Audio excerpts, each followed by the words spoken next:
ಸಭಾಧ್ಯಕ್ಷರೇ, ನಾನು ರಾತ್ರಿನೇ ನಿಮ್ಮ ಹತ್ರ ಮಾತಾಡಿದೆ. ನಾನು ಎಲ್ಲ ರೆಡಿಯಾಗಿರ್ತೇನೆ, ಬೆಳಿಗ್ಗೆ ಸ್ಟೇಟ್ಮೆಂಟ್ ಮಾಡ್ತೀನಿ ಅಂತ ಹೇಳಿದ್ದೆ. ನನಗೆ ಅಪ್ಪರ್ ಹೌಸ್ ಡ್ಯೂಟಿ ಇತ್ತು, ಅಲ್ಲಿಗೆ ಹೋಗಿದ್ದೆ. ಆದರೆ ಈ ರೀತಿ ಮಾತಾಡಿದ್ರೆ ಹೇಗೆ? ನಾವು ರೆಡಿ ಇದ್ದೀವಿ. ಮತ್ತೆ ಯಾಕೆ ಹಂಗೆ ಮಾತಾಡ್ತೀವಿ? ಅವ್ರಿಗೆ ಹೇಳ್ಬೇಕಲ್ಲ. ಆಯ್ತು ಸಭಾಧ್ಯಕ್ಷರೇ, ಅಲ್ಲ ಸ್ವಲ್ಪ ಪ್ರಚಾರ ಸಿಗ್ಬೇಕಲ್ಲ ಅವ್ರಿಗೆ. ಅದಕ್ಕೆ ಕಾವೇರಿ ವನ್ಯಜೀವಿ ವಿಭಾಗದ ಹನೂರು ಉಪವಿಭಾಗ ವ್ಯಾಪ್ತಿಯ ಹನೂರು ವನ್ಯಜೀವಿ ವಲಯದ ಶಾಖೆಯ ಹೊಳೆಮರೆ ದಟ್ಟಿ ಗಸ್ತಿನ ಚಿಕ್ಕನಲ್ಲೂರು ಮೀಸಲು ಅರಣ್ಯ ಪ್ರದೇಶದಲ್ಲಿ ವನ್ಯಪ್ರಾಣಿ ಕಳ್ಳಬೇಟೆ ಸಂಬಂಧ ಕಳ್ಳನಾಡ ಬಂದೂಕುಧಾರಿಗಳು ಅಕ್ರಮವಾಗಿ ಅರಣ್ಯವನ್ನು ಪ್ರವೇಶಿಸಿ ದಿನಾಂಕ 14/8/26 ಅಂದಾಜು ರಾತ್ರಿ 8 ಗಂಟೆಗೆ ಇಲಾಖೆ ಸಿಬ್ಬಂದಿಗೆ ಮಾಹಿತಿ ಸಿಗುತ್ತೆ ಸಭಾಧ್ಯಕ್ಷರೇ. ಆಮೇಲೆ ಸದರಿ ಮಾಹಿತಿಯ ಮೇರೆಗೆ ಅರಣ್ಯ ಸಿಬ್ಬಂದಿಗಳು ಕೂಡಲೇ 2 ತಂಡಗಳಾಗಿ ಹನೂರು ವನ್ಯಜೀವಿ ಉಪವಿಭಾಗ ವ್ಯಾಪ್ತಿಯ ಇಲಾಖಾ ವಾಹನಗಳಾದ KA04G2052 ಮತ್ತು KA010G0684 ಸದರಿ ಅರಣ್ಯ ಪ್ರದೇಶದ ಸುತ್ತಮುತ್ತ ಕಾರ್ಯಾಚರಣೆ ನಡೆಸಲು ಪ್ರಾರಂಭಿಸಿದ್ದು, ಗೋಮಡಿನ ಹಳ್ಳಿ ಅರಣ್ಯ ಪ್ರದೇಶದಲ್ಲಿ ಕೆಲವು ಟಾರ್ಚ್ ಬೆಳಕಿನ ಸಹಾಯದಿಂದ ಏನನ್ನು ಹುಡುಕುತ್ತು ಕಂಡುಬರುತ್ತದೆ. ಆಮೇಲೆ ಆ ಮೇರೆಗೆ ಗೋಮಡಿ ಹಳ್ಳಿ ಅರಣ್ಯ ಪ್ರದೇಶ, ಹಳೆಯೂರು ನತ್ತ ಅರಣ್ಯ ಪ್ರದೇಶ, ಈ ಪ್ರದೇಶಗಳಲ್ಲಿ ಅಲ್ಲಿ ಎಲ್ಲ ಪರಿಶೀಲನೆ ಮಾಡ್ತಾರೆ ಸಭಾಧ್ಯಕ್ಷರೇ. ನಂತರ ಎಲ್ಲ ಸಿಬ್ಬಂದಿಗಳು ಕೊನೆಯದಾಗಿ ಸೀರನ ಮಡ ಅರಣ್ಯ ಪ್ರದೇಶದಲ್ಲಿ ಟಾರ್ಚ್ ಬೆಳಕು ಕಂಡು ಬಂದಿರುವುದರಿಂದ ಸದರಿ ಪ್ರದೇಶವು ಸ್ಪಷ್ಟವಾಗಿ ಕಾಣುವಂತಹ ಕರಡಿಕಲ್ಲು ಒಡ್ಡು ಎತ್ತರದ ಅರಣ್ಯ ಪ್ರದೇಶದಲ್ಲಿ ವೀಕ್ಷಿಸುವ ಸಲುವಾಗಿ ಬೆಳಗಿನ ಜಾವ ಅಂದಾಜು 5 ಗಂಟೆ ಸಿಬ್ಬಂದಿಗೆ ತೆರಳಿರುತ್ತಾರೆ ಸಭಾಧ್ಯಕ್ಷರೇ. ಇದು ನಮ್ಮ ಬಾರ್ಡರಿಂದ, ಹಳ್ಳಿಗಳ ಬಾರ್ಡರಿಂದ ಸುಮಾರು 8 ಕಿಲೋಮೀಟರ್, 5ರಿಂದ 8 ಕಿಲೋಮೀಟರ್ ಆಗುತ್ತೆ. ಆಮೇಲೆ ಸದರಿ ಕರಡಿ ಕಲ್ಲು ಒಡ್ಡು ಅರಣ್ಯ ಪ್ರದೇಶದಲ್ಲಿ ಕಲ್ಲು ಬಂಡೆಗಳು ಮತ್ತು ಪೊದೆಗಳ ಮರೆಯಲ್ಲಿ ಅವಿತಿದ್ದ ಬೇಟೆಗಾರರು ಅರಣ್ಯ ಸಿಬ್ಬಂದಿಯನ್ನು ನೋಡಿ ಅಕ್ರಮ ನಾಡು ಬಂದೂಕಿನಿಂದ ಗುಂಡಿನ ದಾಳಿ ನಡೆಸಲು ಮುಂದಾಗಿದ್ದು, ಗುಂಡಿನ ಕಿಡಿಯು ಬೆಳಕು ಸಿಬ್ಬಂದಿಗೆ ಗೋಚರವಾಗಿರುತ್ತದೆ. ನಂತರ ಇಲಾಖೆ ಸಿಬ್ಬಂದಿಗಳು ಸದರಿ ಬೇಟೆಗಾರರಿಗೆ ಶರಣಾಗುವಂತೆ ಮನವೊಲಿಸಲು ಪ್ರಯತ್ನಿಸಿದಾಗಿಯೂ ಸಹ ದಾಳಿ ಮಾಡಲು ಮುಂದಾಗದ ಹಿನ್ನೆಲೆಯಲ್ಲಿ ಇಲಾಖಾ ಸಿಬ್ಬಂದಿಗಳು ಸದರಿಯವರನ್ನು ನಿಯಂತ್ರಿಸುವ ಉದ್ದೇಶದಿಂದ ಮತ್ತು ಆತ್ಮರಕ್ಷಣೆ ಹಾಗೂ ವನ್ಯಜೀವಿ ಸಂರಕ್ಷಣೆ, ಅರಣ್ಯ ಸಂರಕ್ಷಣೆ ಹಿತದೃಷ್ಟಿಯಿಂದ ಶಿವರಾಜ್ ಸಾಸಲ ವಾದಡ ಗಸ್ತು ಅರಣ್ಯ ಪಾಲಕ ಇವರಿಗೆ ಇಲಾಖೆಯಿಂದ ವಿತರಿಸಲಾದ ಬಂದೂಕು ಸಂಖ್ಯೆ R721035 ಇಂದ ಕಿಡಿಯ ಬೆಳಕು ಗೋಚರವಾದ ದಿಕ್ಕಿನಲ್ಲಿ ಸದರಿಯವರು ಪ್ರತಿದಾಳಿ ನಡೆಸಿರುತ್ತಾರೆ. ಸದರಿ ಸಂದರ್ಭದಲ್ಲಿ ಇಲಾಖಾ ಸಿಬ್ಬಂದಿಗಳು ಇದ್ದ ಸ್ಥಳಕ್ಕಿಂತ ಕಳ್ಳಬೇಟೆಗಾರರು ಎತ್ತರದ ಪ್ರದೇಶದಲ್ಲಿ ಕಂಡು ಬಂದಿದ್ದರಿಂದ ಸಿಬ್ಬಂದಿಗಳು ಕಾರ್ಯಾಚರಣೆ ಬಳಿಕ ಮಾಡಿರುವ ಸ್ಲೈಡ್ ಆಕ್ಷನ್ ಗನ್ನಿನಿಂದ 3 ಸುತ್ತು ಕಾಡಸೂಸುಗಳನ್ನು ಹಾರಿಸಿದಾಗ ಗುಂಡು ನೇರವಾಗಿ ವ್ಯಕ್ತಿಯ ನಿರ್ದಿಷ್ಟವಾದ ಭಾಗಕ್ಕೆ ತಗುಲುವುದಿಲ್ಲ. ಕಾರಣ ಸದರಿ ಕಾಡತೂಸು ಸಣ್ಣ ಪೆಲ್ಲೆಟ್ಸ್ಗಳು ಹಾಗೂ ಮದ್ದನ್ನು ಒಳಗೊಂಡಿದ್ದು, ಕಾಡತೂಸಿನಿಂದ ಹೊರಬರುವಾಗ ಚೆದರುವುದರಿಂದ ಆರೋಪಿಗಳು ವಿವಿಧ ಅಂಗಾಂಗಗಳು ಗುಂಡು ತಗುಲಿರುತ್ತದೆ. ಸದರಿ ಘಟನೆಯು ಜರುಗುವ ವೇಳೆಯಲ್ಲಿ ಬೇಟೆಗಾರರು ಕರಡಿ ಕಲ್ಲು ಒಡ್ಡು ಎತ್ತರದ ಅರಣ್ಯ ಪ್ರದೇಶದಲ್ಲಿ ಇಲಾಖಾ ಸಿಬ್ಬಂದಿಗಿಂತ ಎತ್ತರದ ಪ್ರದೇಶದಲ್ಲಿ ನಿಂತು ಗುಂಡಿನ ದಾಳಿ ನಡೆಸಿದಾಗ ಸಂದರ್ಭದಲ್ಲಿ ಇಲಾಖಾ ಸಿಬ್ಬಂದಿಗಳಿಗೆ ಸದರಿ ಬೇಟೆಗಾರರು ಅಸ್ಪಷ್ಟವಾಗಿ ಗೋಚರಿಸಿರುವುದರಿಂದ ಸಿಬ್ಬಂದಿಗಳು ಆತ್ಮರಕ್ಷಣೆಗಾಗಿ ಪ್ರತಿದಾಳಿ ನಡೆಸಿದಾಗ ಬೇಟೆಗಾರರಿಗೆ ಸೊಂಟದಿಂದ ಮೇಲ್ಭಾಗದಲ್ಲಿ ಗುಂಡೇಟು ತಗುಲಿದ್ದು, ಸಿಬ್ಬಂದಿಗಳು ಯಾವುದೇ ದುರುದ್ದೇಶದಿಂದ ಸದರಿ ಕ್ರಮವನ್ನು ಕೈಗೊಂಡಿರುವುದಿಲ್ಲ.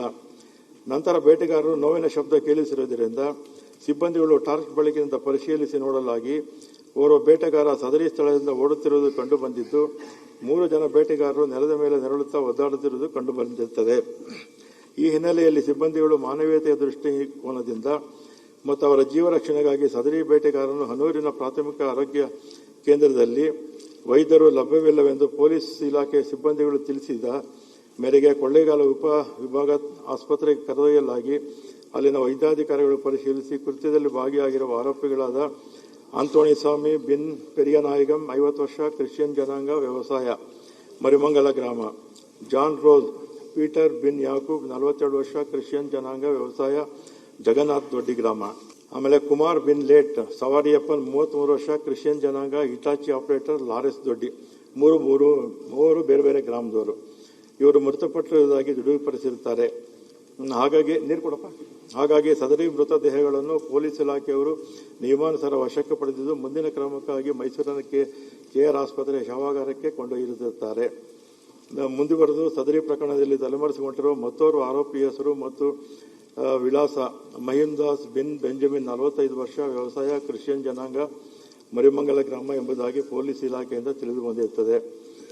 ಅಲ್ಲದೆ ಸದರಿ ಕಾರ್ಯಾಚರಣೆ ಘಟನಾ ಸ್ಥಳದಲ್ಲಿ ಶ್ರೀ ಶೇಖರ ಅವತಾರಿ ಉಪವಲಯ ಅರಣ್ಯಾಧಿಕಾರಿ ಶಿವರಾಜ್ ಸಾಸಲವಾದರ, ಶ್ರೀ ಅನಿಲ್ ಕುಮಾರ್, ಶ್ರೀ ಮಲ್ಲಿಕಾರ್ಜುನ್ ಮತ್ತು ಶ್ರೀ ರೋಹಿತ್ ಕೆಟಿ ಎಂಬ 4 ಗಸ್ತು ಅರಣ್ಯ ಪಾಲಕರು, ಶ್ರೀ ಗುರುಸ್ವಾಮಿ ETF ಸಿಬ್ಬಂದಿ, ಶ್ರೀ ಮಹದೇವ MR ವಾಚರ್ ಹಾಗೂ ಶ್ರೀ ಗಿರೀಶ್, ಶ್ರೀ ಶಿವಲಿಂಗ ನಾಯಕ ಎಂಬ 2 APC ವಾಚರ್ಗಳು ಹಾಗೂ ಶ್ರೀ ಮನೋಜ್ ವಾಹನ ಚಾಲಕರು ಸೇರಿದಂತೆ ಒಟ್ಟು 10 ಸಿಬ್ಬಂದಿಗಳು ಘಟನೆಯ ಸ್ಥಳದಲ್ಲಿ ಹಾಜರಿದ್ದು, ಸದರಿ ಸಿಬ್ಬಂದಿಯ ಪೈಕಿ ಶಿವರಾಜ್ ಸಾಸಲವಾದರ ಗಸ್ತು ಅರಣ್ಯ ಪಾಲಕ ಇವರಿಗೆ ಸಣ್ಣ ಪುಟ್ಟ ಗಾಯಗಳಾಗಿದ್ದು ಚಿಕಿತ್ಸೆಯನ್ನು ಪಡೆದಿರುತ್ತಾರೆ.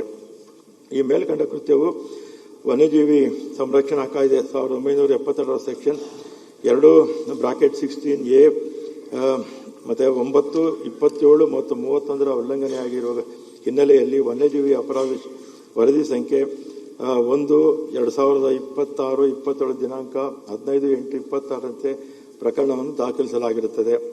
ದಿನಾಂಕ 18/7/26ರಂದು ಸದರಿ ಬೇಟೆಗಾರರ ಜೀವ ರಕ್ಷಣೆಯ ಉದ್ದೇಶದಿಂದ ಘಟನಾ ಸ್ಥಳದಲ್ಲಿದ್ದ 2 ಸಂಖ್ಯೆಯ ನಾಡಬಂದೂಕಿನ ಜೊತೆಗೆ 4 ಬ್ಯಾಗ್ಗಳಲ್ಲಿ ಇಲಾಖಾ ವಶಕ್ಕೆ ಪಡೆದು ಆರೋಪಿತರನ್ನು ತುರ್ತಾಗಿ ಆಸ್ಪತ್ರೆಗೆ ಕರೆದೊಯ್ಯಲಾಗುತ್ತದೆ.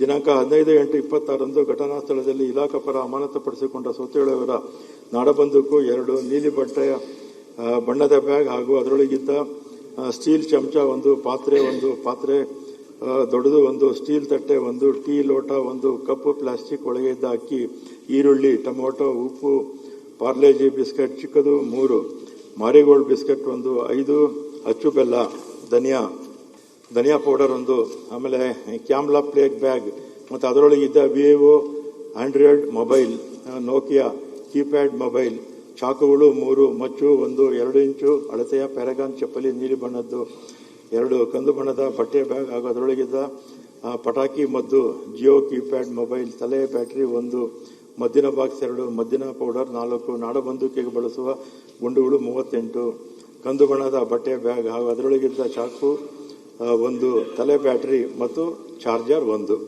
ಮುಂದುವರೆದು ದಿನಾಂಕ 15/8/26ರಂದು ಇಲಾಖಾ ಸಿಬ್ಬಂದಿಗಳು ಘಟನಾ ಸ್ಥಳದಲ್ಲಿ ಕೂಂಬಿಂಗ್ ಕಾರ್ಯಾಚರಣೆ ನಡೆಸಿದ ಸಂದರ್ಭದಲ್ಲಿ ಇಲಾಖಾ ಸಿಬ್ಬಂದಿಗಳಿಗೆ ತನಿಖಾ ಡೀಟೇಲ್ ಆಗಿ ಹೇಳ್ತಾ ಇದ್ದಾರೆ. ಈಗ ಮ್ಯಾಟರು ಸೀರಿಯಸ್ ಇದೆ. ಸಭಾಧ್ಯಕ್ಷರೇ, ಯಾಕೆ ತೊಂದರೆ ಕೊಡ್ತಾರೆ ಓದುವಾಗ?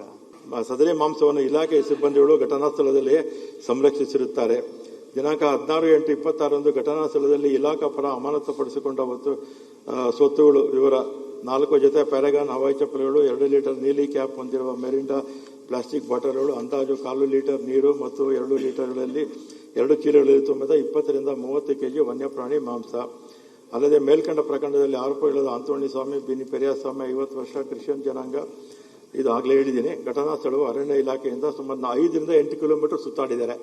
ನಮ್ಮ ಇದ್ರ ಪ್ರಕಾರ ನಮ್ಮ ಪೊಲೀಸ್ ಇಲಾಖೆ ಮತ್ತು ನಮ್ಮ ಇಲಾಖೆಯಿಂದ ಮಾಹಿತಿ ತಗೊಂಡ್ಮೇಲೆ ಅವರ ಫೋನ್ ಇದ್ರ ಮೇಲೆ ಇದು ಮಾಡಿದ್ದಾರೆ. ಇದನ್ನು ಪರಿಶೀಲಿಸಿದಾಗ ಸದರಿ ಆರೋಪಿತರ ಸಂಬಂಧಿಕರು ಮಾಧ್ಯಮಗಳಲ್ಲಿ ತಿಳಿಸಿದಂತೆ ಕಳೆದು ಹೋದ ದನಗಳನ್ನು ಹುಡುಕಿಕೊಂಡು ಹೋಗಿರುವಂತೆ ಕಂಡುಬರುವುದಿಲ್ಲ. ಅಲ್ಲದೆ ಸದರಿಯವರ ದನಗಳು ಕಳೆದು ಹೋಗಿರುವ ಬಗ್ಗೆ ಇಲಾಖೆಯಲ್ಲಿ ಯಾವುದೇ ಲಿಖಿತವಾದ ಅಥವಾ ಮೌಖಿಕ ದೂರನ್ನು ನೀಡಿರುವುದಿಲ್ಲ ಹಾಗೂ ಅರಣ್ಯ ಪ್ರದೇಶಗಳಲ್ಲಿ ಯಾವುದೇ ದನಗಳು ಸತ್ತಿರುವುದು ಕಂಡುಬರುವುದಿಲ್ಲ. ಮುಂದುವರೆದು ಸದರಿ ಆರೋಪಿಗಳ ದನಗಳು ಕಾಣೆಯಾಗಿದ್ದಲ್ಲಿ ಸಂಬಂಧಿತ ವಲಯ ಅಧಿಕಾರಿಗಳಿಗೆ ಪ್ರಾಥಮಿಕ ಮಾಹಿತಿ ನೀಡಿ ಅನುಮತಿಯನ್ನು ಪಡೆದು ಅರಣ್ಯ ಪ್ರದೇಶದಲ್ಲಿ ಹುಡುಕಾಟ ನಡೆಸಬೇಕಾಗುತ್ತದೆ. ಆದರೆ ಸದರಿ ಆರೋಪಿತರು ಯಾವುದೇ ಅನುಮತಿ ಇಲ್ಲದೆ ಮೀಸಲು ಅರಣ್ಯ ಪ್ರದೇಶದಲ್ಲಿ ಶಸ್ತ್ರಾಸ್ತ್ರಧಾರಿಗಳಾಗಿ ಪ್ರವೇಶಿಸಿರುವುದನ್ನು ಗಮನಿಸಿದಾಗ ಬೇಟೆಯನ್ನು ಹೊರತುಪಡಿಸಿ ಯಾವುದೇ ಸದುದ್ದೇಶ ಕಾಡಿನೊಳಗೆ ಪ್ರವೇಶಿಸಿರುವುದು ಕಂಡುಬರುವುದಿಲ್ಲ. ಮುಂದುವರೆದು ಸದರಿ ಪ್ರಕರಣದಲ್ಲಿ ಭಾಗಿಯಾಗಿರುವ ಬೇಟೆಗಾರರು ಬೇರೆ ಯಾವುದೇ ಇಲಾಖಾ ಪ್ರಕರಣಗಳಲ್ಲಿ ಪಾಲ್ಗೊಂಡಿರುತ್ತಾರೆ ಎಂಬುದರ ಬಗ್ಗೆ ಪರಿಶೀಲಿಸಿ ಆಂತೋಣಿ ಸಾಮ್ ಇವರು ಅರಣ್ಯ ಅಪರಾಧ ಪ್ರಕರಣದಲ್ಲಿ ಭಾಗಿಯಾಗಿರುವ ಬಗ್ಗೆ ಯಾವುದೇ ಮಾಹಿತಿ ಇಲ್ಲ. ಇವರ ಕುಟುಂಬದ ಮತ್ತೋರ್ವ ಸದಸ್ಯರಾದ ಪೀಟರ್ ಥೂಮಸ್ ಬಿನ್ ಪೆರೆನಾಯಿಗಂ ಇವರ ಮೇಲೆ ಹನೂರು ವನ್ಯಜೀವಿ ವಲಯದ ಶಾಖೆಯ ಬೇಟೆಗಾರನಾಗಿದ್ದ ಅರಣ್ಯ ಗಸ್ತಿನ ಬಳಿ ಅನುಮಾನಾಸ್ಪದವಾಗಿ ಓಡಾಡುತ್ತಿರುವ ಹಿನ್ನೆಲೆಯಲ್ಲಿ ಸದರಿಯವರ ಬಳಿಯಿದ್ದ ನಾಡು ಬಂದೂಕು ಮತ್ತು ಮದ್ದುಗುಂಡನ್ನು ತುಂಬಿರುವ ಬ್ಯಾಗ್ ಅನ್ನು ವಶಪಡಿಸಿಕೊಂಡಿದ್ದು, ಯಾವುದೇ ಅನುಮತಿ ಇಲ್ಲದೆ ಅಕ್ರಮವಾಗಿ ಬಂದೂಕು ಮತ್ತು ಮದ್ದುಗುಂಡುಗಳನ್ನು ಇಟ್ಟುಕೊಂಡಿರುವುದು ಕಾನೂನು ವಿರುದ್ಧ ಚಟುವಟಿಕೆ ಆಗಿರುವುದರಿಂದ ಹನೂರು ಪೊಲೀಸ್ ಠಾಣೆಯ ವ್ಯಾಪ್ತಿಯಲ್ಲಿ ಮೊಕದ್ದಮೆ 135/26ರಂತೆ ಪ್ರಕರಣವನ್ನು ದಾಖಲಿಸಿರುವುದು ತಿಳಿದು ಬಂದಿರುತ್ತದೆ.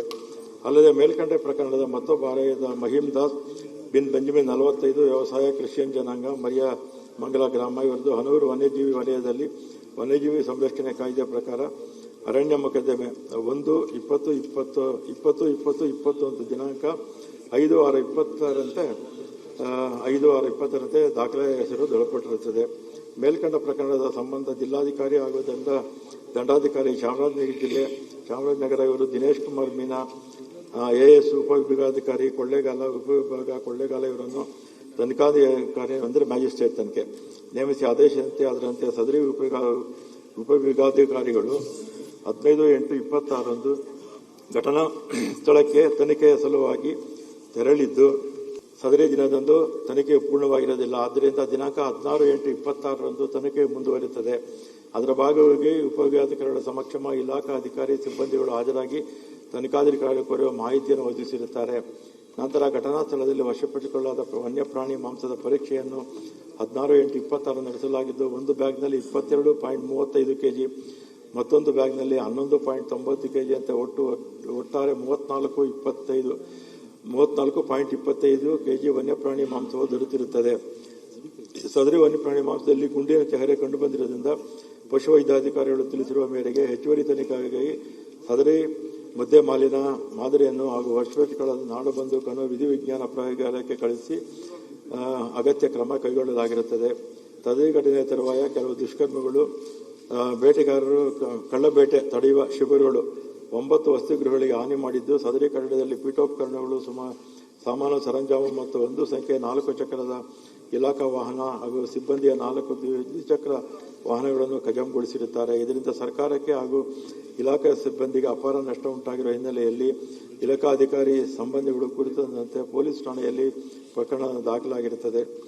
ಕರ್ನಾಟಕ ಅರಣ್ಯ ಕಾಯ್ದೆ 76 ನಿಯಮ 123, 24, 25 ಇಲಾಖಾ ಮುಂಚೂಣಿಯಲ್ಲಿ ಸಿಬ್ಬಂದಿಗಳಾದ ವಲಯಾರಣ್ಯಾಧಿಕಾರಿ, ಉಪವಲಯಾರಣ್ಯಾಧಿಕಾರಿ, ಗಸ್ತು ಅರಣ್ಯ ಪಾಲಕರಿಗೆ ಅವರದ್ದೇ ಆದ ನಿಗದಿತ ಕರ್ತವ್ಯಗಳನ್ನು ನಿಗದಿಪಡಿಸಲಾಗಿದ್ದು, ಸದರಿ ಅಧಿಕಾರಿ ಸಿಬ್ಬಂದಿಗಳು ತಮ್ಮ ವ್ಯಾಪ್ತಿಯ ಅರಣ್ಯ ಪ್ರದೇಶದಲ್ಲಿ ಯಾವುದೇ ಒತ್ತುವರಿ, ಕಳೆಬೇಟಿ, ಅರಣ್ಯ ಬೆಂಕಿ ಇತರ ಅರಣ್ಯ ಪ್ರದೇಶಗಳ ನಡೆಯದಂತೆ ಎಚ್ಚರ ವಹಿಸಬೇಕಾಗಿರುತ್ತದೆ. ಅಲ್ಲದೆ ಸದರಿಯವರಿಗೆ ನಿಗದಿಪಡಿಸುವ ಅರಣ್ಯ ವ್ಯಾಪ್ತಿಯ ಅರಣ್ಯ ಸಂಪತ್ತು, ವನ್ಯಪ್ರಾಣಿ ಸಂಪತ್ತನ್ನು ರಕ್ಷಿಸುವುದು ನೌಕರರ ಕರ್ತವ್ಯ.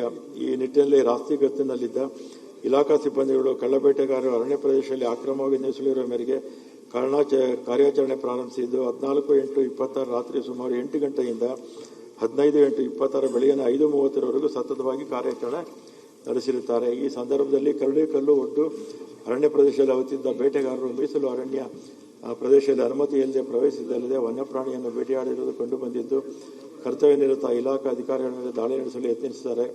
ಸದರಿ ಬೇಟೆಗಾರರಿಗೆ ಸಿಬ್ಬಂದಿಗಳು ಶರಣಾಗುವಂತೆ ತಿಳಿಸಿದ ಮೇರೆಯೂ ನಾಡು ಬಂದೂಕಿನಿಂದ ದಾಳಿ ಮಾಡಿದ ಸಂದರ್ಭದಲ್ಲಿ ಜೊತೆಗಿದ್ದ ಇಲಾಖೆ ಸಿಬ್ಬಂದಿಗಳು ಪ್ರಾಣ ರಕ್ಷಣೆ, ವೈಯಕ್ತಿಕ ಪ್ರಾಣ ರಕ್ಷಣೆ ಉದ್ದೇಶದಿಂದ ಇಲಾಖೆ ಸಿಬ್ಬಂದಿಗೆ ಪ್ರತಿದಾಳಿ ನಡೆಸಿರುವುದು ವನ್ಯಜೀವಿ ಸಂರಕ್ಷಣಾ ಕಾಯ್ದೆ 72ರ ಸೆಕ್ಷನ್ 60, ಕರ್ನಾಟಕ ರಾಜ್ಯ ಅರಣ್ಯ 63ರ ಸೆಕ್ಷನ್ 114ರ ಅಂತೆ ಸರ್ಕಾರದ ಸ್ವತ್ತಿನ ರಕ್ಷಣೆಗಾಗಿ ಹಾಗೂ ಅರಣ್ಯ ವನ್ಯಪ್ರಾಣಿಗಳ ಸಂರಕ್ಷಣೆ ಹಿತದೃಷ್ಟಿಯಿಂದ ಮತ್ತು ಇಲಾಖಾ ಸಿಬ್ಬಂದಿಯ ಆತ್ಮರಕ್ಷಣೆಯ ನಿಟ್ಟಿನಲ್ಲಿ ಸದ್ಭಾವನೆಯಿಂದ ಕೈಗೊಂಡಿರುವ ಕ್ರಮವಾಗಿರುತ್ತದೆ. ಭಾರತೀಯ ನ್ಯಾಯ ಸಂಹಿತೆ 23ರ 34, 35 ಪ್ರಕಾರ ಪ್ರತಿಯೊಬ್ಬ ವ್ಯಕ್ತಿಗೂ ತನ್ನ ಮತ್ತು ಇತರ ಜೀವಗಳನ್ನು ರಕ್ಷಿಸಿಕೊಳ್ಳಲು ಅವಕಾಶ ನೀಡಲಾಗಿದ್ದು, ಮೇಲ್ಕಂಡ ಪ್ರಕರಣದಲ್ಲಿ ಇಲಾಖಾ ಸಿಬ್ಬಂದಿಗಳು ಕಳ್ಳಬೇಟೆಗಾರರು ದಾಳಿಯಿಂದ ತಮ್ಮನ್ನು ರಕ್ಷಿಸಿಕೊಳ್ಳಲು ಪ್ರತಿದಾಳಿ ನಡೆಸಿರುತ್ತಾರೆ ಹೊರತು ಉದ್ದೇಶಪೂರ್ವಕವಾಗಿ ತಾವಾಗಿ ಅವರ ಮೇಲೆ ದಾಳಿ ಮಾಡಿರುವುದಿಲ್ಲ. ಅಲ್ಲದೆ ಸರ್ಕಾರ ಆದೇಶ AHFF 30 F9W88 ದಿನಾಂಕ 20/9/91ರಲ್ಲಿ ಗಸ್ತು ಅರಣ್ಯ ಪಾಲಕರು ಹಾಗೂ ಅದಕ್ಕೂ ಮೇಲಿನ ದರ್ಜೆ ಅರಣ್ಯ ಸಿಬ್ಬಂದಿ ಅರಣ್ಯ ಅಪರಾಧಗಳಿಂದ ಅರಣ್ಯ ಸ್ವತ್ತನ್ನು ರಕ್ಷಿಸಲು ಹಾಗೂ ಪ್ರಾಣ ರಕ್ಷಣೆ ಮಾಡಿಕೊಳ್ಳಲು ಮೀಸಲು ಅರಣ್ಯ ಪ್ರದೇಶ ಒಳಗಡೆ ಶಸ್ತ್ರಾಸ್ತ್ರಗಳನ್ನು ಉಪಯೋಗಿಸಿಕೊಳ್ಳಬಹುದಾಗಿದ್ದು, ವನ್ಯಜೀವಿಗಳು ಸೇರಿದಂತೆ ಅರಣ್ಯ ಸ್ವತ್ತನ್ನು ರಕ್ಷಿಸಲು ಹಾಗೂ ಬೇರೆ ಮಾರ್ಗೋಪಾಯ ಇಲ್ಲದಿದ್ದಾಗ ಅರಣ್ಯ ಸಿಬ್ಬಂದಿಗಳ ಜೀವ ರಕ್ಷಣೆ ಮಾಡುವ ಸಂದರ್ಭದಲ್ಲಿ ಬಂದೂಕನ್ನು ಉಪಯೋಗಿಸಬಹುದಾಗಿದ್ದು, ಮೇಲ್ಕಂಡ ಪ್ರಕರಣದಲ್ಲಿ ಇಲಾಖಾ ಸಿಬ್ಬಂದಿಯು ತಮಗೆ ನಿಗದಿಪಡಿಸಲಾದ ಕರ್ತವ್ಯಗಳನ್ನು ನಿರ್ವಹಿಸುವ ಸಂದರ್ಭದಲ್ಲಿ ಬೇಟೆಗಾರರು ದಾಳಿಯನ್ನು ನಡೆಸಿರುವುದರಿಂದ ಕೈಮೀರಿದ ಸನ್ನಿವೇಶದಲ್ಲಿ ಆತ್ಮರಕ್ಷಣೆಗಾಗಿ ಅರಣ್ಯ ಸಂಪತ್ತಿನ ರಕ್ಷಣೆಗಾಗಿ ಮಾತ್ರ ಮೇಲಿನ ಕ್ರಮವನ್ನು ಕೈಗೊಂಡಿದ್ದು, ಇದರಲ್ಲಿ ಯಾವುದೇ ಪ್ರಾಣಿಹಾನಿ ಮಾಡುವ ಉದ್ದೇಶವಾಗಲಿ ವೈಯಕ್ತಿಕ ದೇಶವಾಗಲಿ ಕಂಡು ಬಂದಿರೋದಿಲ್ಲ. ಇದಿಷ್ಟು